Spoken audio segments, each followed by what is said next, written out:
Welcome to my channel friends, thanks for joining friends. आज की हमारी एक्सरसाइज है 3.3। इसमें आप जो है वो प्रोपोर्शनल या तनासुब जो है वो मालूम करना सीखेंगे। तो फ्रेंड्स, वीडियो को स्टार्ट करने से पहले रिक्वेस्ट करना चाहूंगी, प्लीज चैनल को सब्सक्राइब जरूर कीजिएगा। इसके लिए सब्सक्राइब बटन पर क्लिक कीजिएगा, साथ बेल के आइकन पे भी जरूर क्लिक कीजिएगा। इस पर क्लिक करने से आपको हमारी हाल में आने वाली वीडियो की अपडेट मिल सकेंगी और आप हमारी वीडियो जो है सबसे पहले देख पाएंगे। तो टॉपिक की तरफ आते हैं फ्रेंड्स की हमारी एक्सरसाइज है 3.3। इनमें क्वेश्चन नंबर 1 है पहला। इसमें अगर इसी स्टेटमेंट इसकी अगर पढ़ी जाए तो यहाँ पे लिखा है find the third proportional to. तो इन सवालों में ये ऑलमोस्ट आपके 8 सवाल बनते हैं क्वेश्चन नंबर 1 के। तो इनमें से एक में करवा रही हूँ, यानी जारी बात है मेथड तो एक ही होगा। सभी में सिर्फ इक्वेशन जो होंगी वो आपकी सिंप्लीफिकेशन, जारी बात है। पहले भी काफ़ी दफ़ा बात हुई है कि आपकी जो मेथड्स होते हैं, सिंप्लीफिकेशन जो होती है सवालों की, ऑलमोस्ट अलजबरा है, जहाँ पे आप कोई फार्मूले की शक्ल बनती है। जैसे कि फर्स्ट करें, यहाँ पे ये शक्ल लिखी हुई है, फार्मूले की शक्ल अगर आपको याद हो तो a की स्केयर माइनस b की स्केयर बराबर होता है। ये आपका फार्मूला है। वो 10 से 12 फार्मूले वो आप लाजमी ज़ुबानी याद कर लीजिए। रियाजी सीखने वाले बच्चों के लिए फार्मूलास जो होते हैं, फार्मूले जो हैं उनको ज़ुबानी याद करना बहुत ज़रूरी है। तो ये फार्मूला आपको पता होना चाहिए, ज़ुबानी आपको फिंगर टिप पे याद होना चाहिए कि जिस तरह बच्चों को ABC याद होती है, इसी तरह अगर आपको सवाल सीखने हैं, रियाजी सीखने हैं, तो ये फार्मूलेज आपको जो है वो ABC की तरह याद होने चाहिए। तो जिस तरह एक बच्चे को ABC सुनाने के लिए कहा जाता है, वो फ़ौरन सुनाने लग जाता है, वजह उसको बार बार रिपीट करके वो याद कर चुका होता है। तो इसी तरह आप बड़ी क्लासेस के जब लेवल पर आ जाते हैं तो जारी बात है आपके मेथड चेंज है, आपकी चीज़ें चेंज हो जाती हैं। तो जारी बात है यहाँ पे ABC की जगह फार्मूले रियाजी में जो है वो जगह ले लेते हैं। तो आपको इन फार्मूला को ज़ुबानी याद करना। ऑलमोस्ट आपके जितने भी सवाल हैं उनमें सब में आप कोई भी यूनिट उठाएं, पहला, दूसरा, तीसरा, 4 वाला यूनिट उठा लें, 5th वाला यूनिट उठा लें, इन सब में आपकी सिंप्लीफिकेशन में ये फार्मूले इस्तेमाल हो रहे हैं। या फिर अलजेब्रा की फैक्टराइजेशन होती है, कॉमन होता है, यानी यही पॉइंट मैंने बार बार बोला है। और बार बार बोलने का मकसद यही है कि आपको ये चीज़ याद हो जाए कि ये चीज़ अमल जो है वो सवालों में ये होता है। तो बैक टू द एक्सरसाइज, यहाँ पे आपने क्या करना है, आपको फार्मूले लाजमी याद होने चाहिए जब आप सिंप्लीफिकेशन करोगे। तो सिंप्लीफिकेशन में जारी बात है, अभी मेथड थोड़ा सा जारी बात है, जोन सी एक्सरसाइज होगी पहले तो हम उसका मेथड अप्लाई करते हैं। अप्लाई करने के बाद देन आपका सिंप्लीफिकेशन का अमल आता है। वो जारी बात है आपको भी बताया है, डिटेल से भी बताया गया है कि आपने सिंप्लीफिकेशन कैसे करनी है। तो यहाँ पे इन्होंने कहा है फाइंड द थर्ड, यानी तीसरा। अब अगर आप यहाँ पे गौर करें, ये ऑलमोस्ट 8 सवाल होंगे। तो इनमें सिर्फ 2 वैल्यूज दी गई होंगी, कोमा लगा के, एक ये वैल्यू, एक और 2 वैल्यूज जो है वो दे दी गई होंगी। तो यहाँ पे इन्होंने कहा है कि थर्ड आपने फर्ज करना, जारी बात है। वो आप इन सवालों का मेथड क्या है, मेथड आप एक दफ़ा सीख लीजिए बस, बाकी आप जारी बात है सवाल खुद ही कर लेते हैं। तो यहाँ पे तीसरे को फर्ज किया जाता है एक्स लेट, यानी फर्ज किया कि तीसरा जो है वो एक्स है। यहाँ पे पूरी स्टेटमेंट आप लिखोगे, मैंने पहले भी बताया जगह कम होने की वजह से नहीं लिखती हूँ मैं। तो ये let x the third proportional, ठीक है। यहाँ पे लफ्ज आगे क्या आ गया, प्रोपोर्शनल। या फिर अगर उर्दू मीडियम है तो तीसरा तनासुब आप लिख सकते हैं। तो यहाँ पे आपने क्या करना है, पहली रकम आपके पास मौजूद होती है, वो जो भी हो उसको लिखें, ठीक है, तनासुब लगाएं। फिर दूसरी वाली को लिखें, दूसरी आपके पास ही है। तनासुब जब लगाएंगे या प्रोपोर्शनल जब लगाएंगे, वहां पे भी आपने ये सेकंड वाला ही लिखना है, सेकंड वाले को रिपीट करना है। थर्ड जब मालूम करेंगे उसके लिए आपने क्या करना है, जो सेकंड वैल्यू होती है उसको 2 दफ़ा लिखना है, ठीक है। और यानी दूसरी दफ़ा और तीसरी दफ़ा में इसको रिपीट करना होता है। और एंड पे जो लिखा जाता है, यानी ये आपका फार्मूला है, ये मेथड है, तकनीक है। और एंड पे आपने क्या करना है, जो आपने फर्ज किया जो कि थर्ड है, थर्ड आपका एक्स फर्ज किया गया, तो सिर्फ 2 वैल्यूज दी जाती हैं, 1 और 2। तो आपने क्या करना है, इस मेथड के लिए जो सेकंड वैल्यू है उसको रिपीट करके तनासुब में लिखना होता है। ये मेथड है और हर सवाल में यही होगा। तो बाकी तरफैन का हासिल और वस्तैन का हासिल ज़रूर, इंग्लिश मीडियम है तो प्रोडक्ट ऑफ एक्सट्रीम लिखेंगे और प्रोडक्ट ऑफ मीन्स लिखेंगे। जो भी मीडियम है उसके हिसाब से लिख लें, वस्तैन, ठीक है, और तरफैन, ठीक है। या फिर एक्सट्रीम, सॉरी, वस्तैन का मीन होता है, जो कि इधर आएगा, एक्चुअली इस तरफ लिखा जाएगा और इस तरफ तरफैन लिखा जाएगा, ठीक है, तरफैन, और यहाँ पे वस्तैन। तो यहाँ पे बाहर वाली वैल्यूज क्या है आपके पास, ये एक्सट्रीम से मुराद बाहर या तरफैनी वाली या जो बाहर की तरफ की वैल्यूज है उनको आपने ज़रब दे के लिखना है।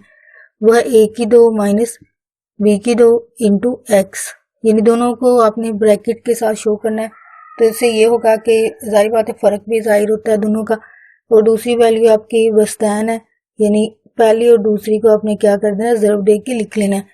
अभी आपने क्योंकि सिंप्लीफिकेशन करनी है, सिंप्लीफिकेशन हमने किसके लिए करनी है, थर्ड के लिए। थर्ड हम यहाँ पे एक्स फर्ज कर रहे हैं, इस तरह कह सकते हैं कि एक्स की आपने वैल्यू मालूम करनी है, यानी एक्स की जब हम वैल्यू मालूम करते हैं तो इसका मतलब साथ वाली वैल्यू जो है वो दूसरी तरफ चली जाती हैं।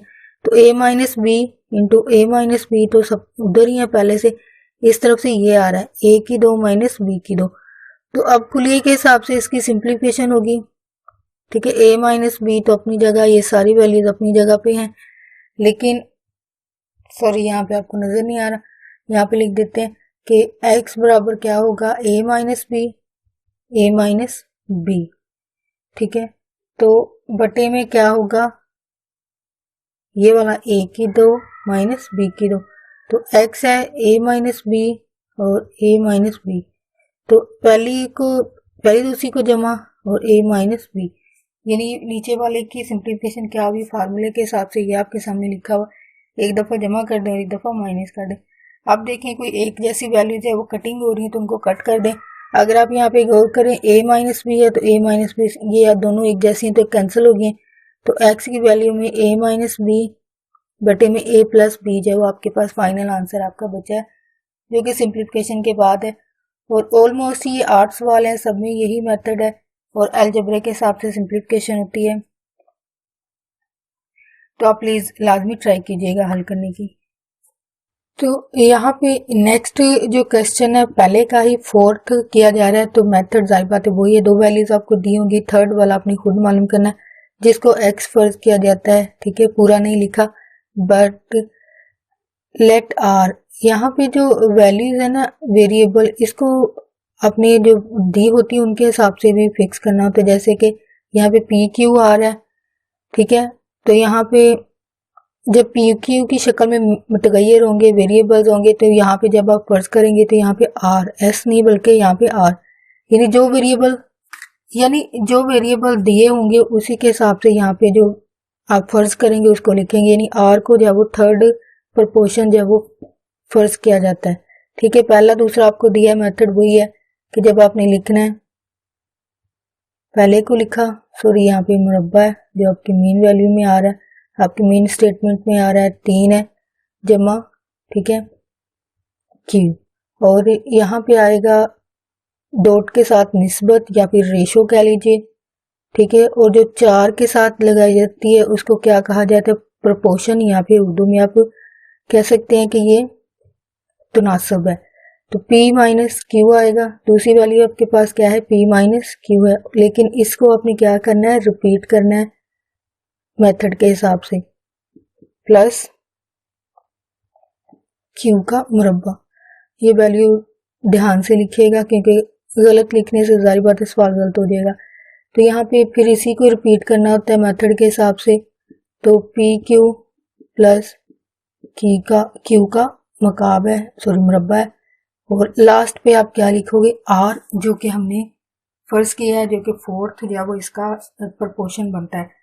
तो मेथड वही है, एक्सट्रीम प्रोडक्ट और मीन प्रोडक्ट। तो तरफैन का यहाँ पे आप लिखोगे तरफैन या फिर एक्सट्रीम, जो भी मीडियम है उसके हिसाब से वर्ड लिख लें। तो तनासुब या प्रोपोर्शनल कहा जाता है, और ये वस्तान या फिर इसको मीन कहा जाता है। जो भी आपका मीडियम है उसके हिसाब से लफ्ज़ लिख लें, अगर इंग्लिश है एक्सट्रीम लिखेंगे, उर्दू है तो तरफैन लिखोगे।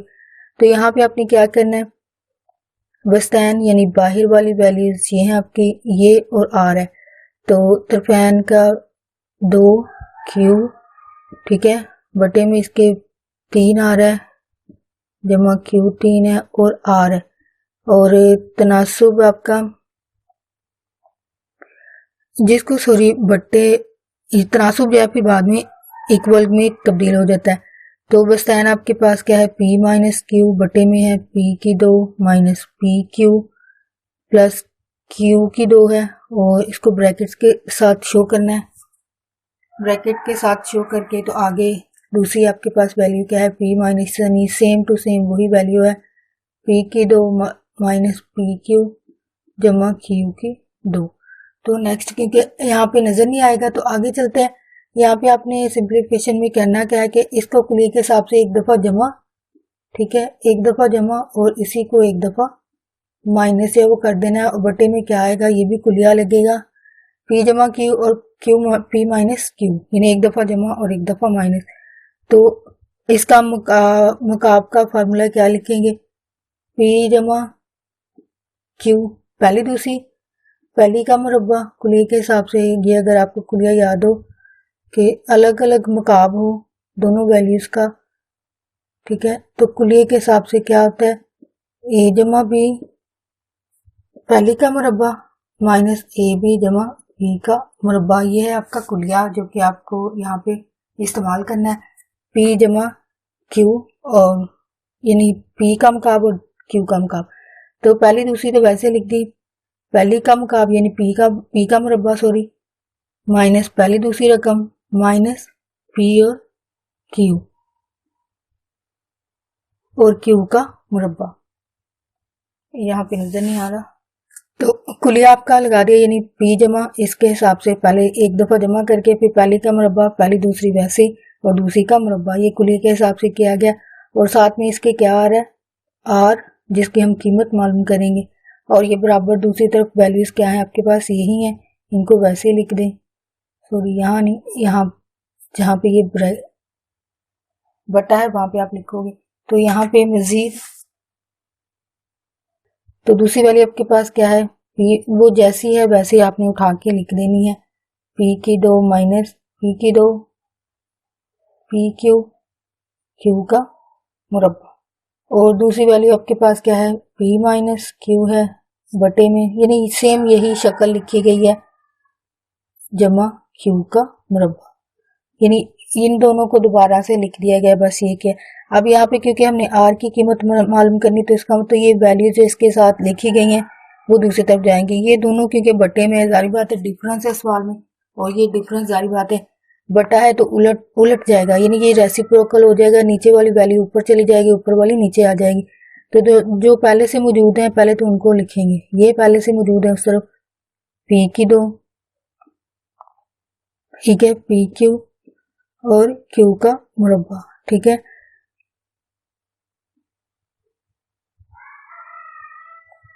p माइनस q है p का मुरब्बा, p q जमा q का मुरब्बा, ठीक है, ये वैल्यूज हैं। तो दूसरी तरफ से कौन आ रहा है, ये वाली, तो इसका मतलब ये वाली ऊपर चली जाएगी और ये वाली नीचे आ जाएगी। तो आपने क्या लिखना है, p जमा q, ठीक है, इंटू p का मुरब्बा माइनस p और q और p का मुरब्बा, और बटे में क्या आएगा,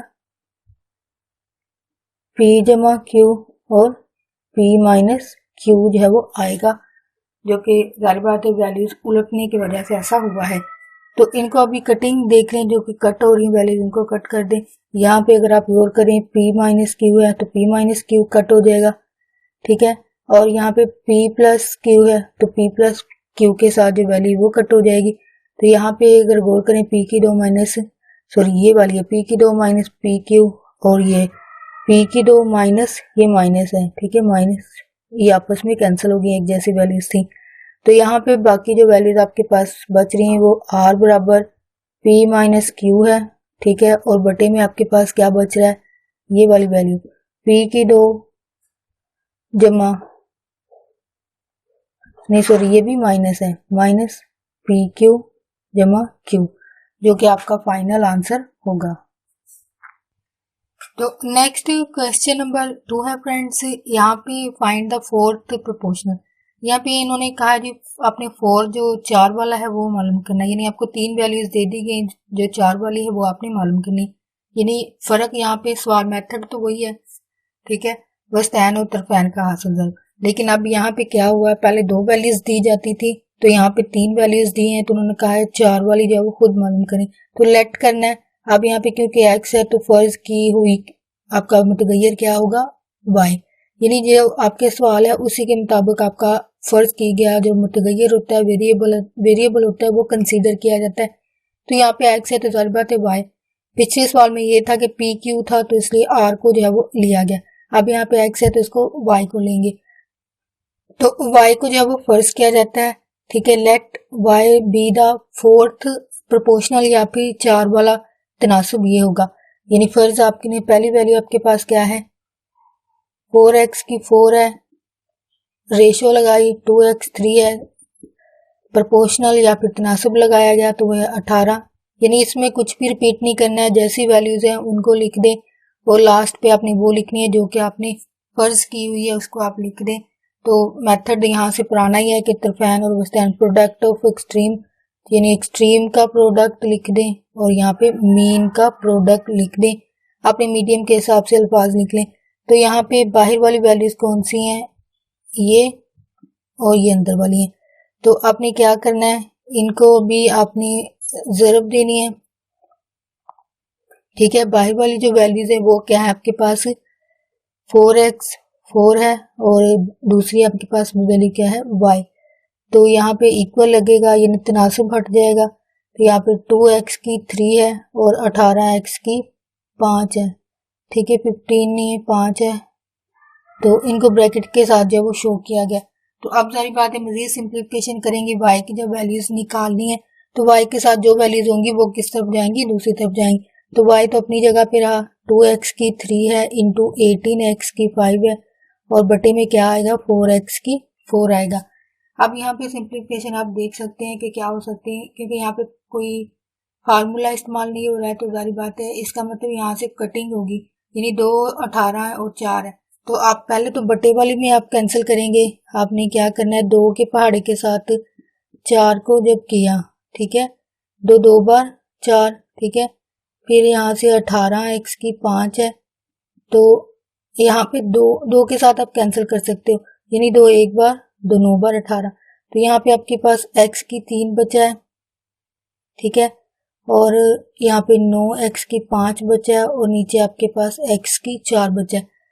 तो यहाँ पे मजीद जो इसकी सिंप्लीफिकेशन हो सकती है कि आप x की वैल्यूज को भी कटिंग करेंगे, ठीक है। x के भी ये 3 है 4 है 5 है, तो इनको अगर इस वाली को इकट्ठा कर लें y 9 तो अपनी जगह रहेगा, x की ये 3 है, जब एक जैसे मुतगय्यर ज़रब खा रहे हैं तो इनकी पावर्स क्या होती हैं, जमा होती हैं, यानी 3 और 5 ये नीचे से ऊपर आएगी, ये आपका अलजबरे की है, ठीक है। तो ये जब ऊपर आएगी तो ऊपर आके माइनस की हो जाएगी 4। तो अब y अपनी जगह 9 भी अपनी जगह, x की पावर को हमने जब हल किया सिंप्लीफिकेशन की, यानी 5 3 में 8 है, 8 में से 4 गए तो बाकी कितने बचे 4, यानी इसका फाइनल आंसर आपके पास क्या बनता है y 9x की 4 जो है वो बनता है, जो कि इसका फाइनल आंसर होगा। तो अगर आप इस वाले मेथड से भी नहीं करना चाहते ज़ुबानी कर लें, यानी आपको पता चल जाता है कि ये जमा होकर कितनी हो जाती है 8 है, यानी 8 है, 8 में से ये 4 कट हो जाएगा तो बाकी x की कितनी बचेगा 4 बचेगा। यानी जैसे भी आपका मेथड इस्तेमाल करना चाहें आप वो इस्तेमाल करके अपना फाइनल आंसर जो है वो निकाल सकते हैं। ये सिंप्लीफिकेशन आपकी जारी बात अलजेब्रे की होती है।